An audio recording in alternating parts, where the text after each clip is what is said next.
નમસ્કાર મિત્રો, આજે ફરી એક નવા વિડીયો સાથે હું આવ્યો છું. આ મારી પાસે જુપિટર 125 ન્યૂ મોડલ જે ટીવીએસનું છે. જુપિટર 125 આની અંદર પ્રોબ્લેમ એ છે કે તમે જોઈ શકો છો, બહુ જ ગંદકી હોય છે. માટીનો પ્રોબ્લેમ છે. જેવી રીતે આપણે સુઝુકી એક્સિસની અંદર પ્રોબ્લેમ હતો, એવો જ પ્રોબ્લેમ આની અંદર બી છે.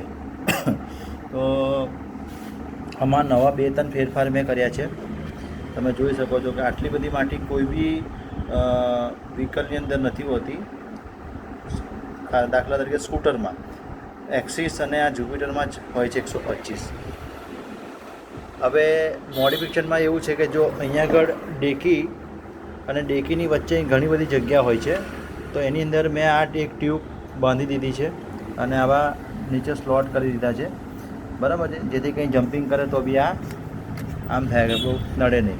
તો એક આ પ્રોટેક્શન કર્યું છે. એની પાછળનું કારણ છે કે કંપનીએ પાછળનું જે મડગાટ છે એ બહુ શોર્ટ બનાવ્યો છે. અગર આ મડગાટ થોડો નીચે હોત તો આનો પ્રોબ્લેમ સોર્ટ આઉટ. કેમ કે આ જે કિચડ છે, જે વ્હીલ ફરે તો એ કિચડ આની પર લાગે છે. તમે જો અહીંયા પછી ઘણો બધો અહીં લાગે, એટલે અહીંથી આખું આ આમ જાય છે, બરાબર છે.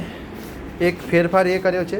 પ્લસ આપણા વર્કશોપની અંદર જૂના વાયરિંગ બહુ હોય છે, તો એની અંદર આ ઘણા બધા આવા રબરની કેપો હોય છે.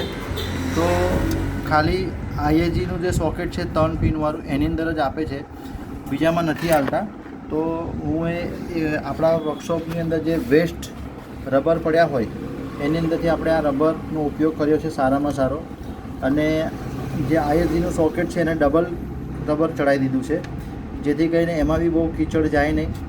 અને આની અંદર બી તમે જુઓ આ વ્યવસ્થિત કરી દીધું છે, બરાબર છે. આ વિકલ્પિત સેન્સર છે એને બી વ્યવસ્થિત કરી દીધું છે. તો એક નાના નાના ફેરફાર માટેનો આ એક વિડીયો છે. મને ખાતરી છે કે આપ સૌને ગમશે જ આ વિડીયો, અને કોશિશ કરી રહ્યો છું કે પરફેક્ટ વિડીયો બનાવવાની, અને હું શીખી રહ્યો છું.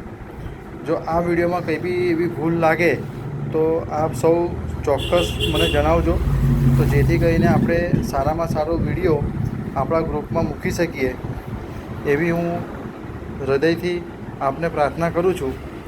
જય હિન્દ, જય માતાજી.